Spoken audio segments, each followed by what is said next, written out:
Bonjour à tous. Le résultat des élections en Italie, avec l'arrivée et la victoire de Giorgia Meloni et l'arrivée en tant que président du Conseil, sera certainement nommé, est un tremblement politique énorme. Énorme au niveau italien et au niveau européen. Au niveau italien, oui, parce que, premièrement, c'est une femme. Déjà, c'est un événement éclatant. L'Italie, pays misogyne, où les mecs ont toujours fait leur soupe, eh bien, pour une fois, c'est une femme qui donne un coup de pied dans la fourmilière et qui bouleverse totalement les donnes. Deuxième élément, c'est un parti de droite.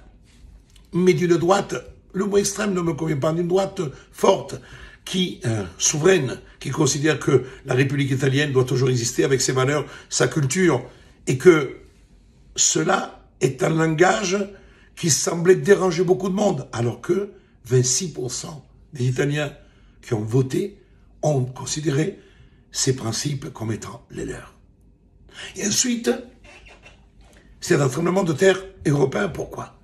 Parce que le vote qui a été fait à Giorgia Meloni est un message clair des Italiens qui disent « Cette Europe, on ne l'aime pas ».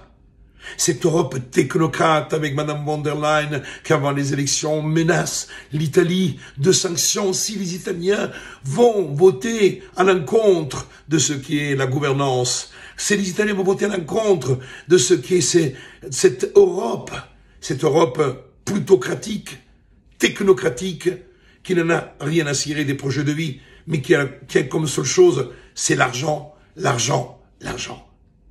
Eux, bien sûr que ça les dérange.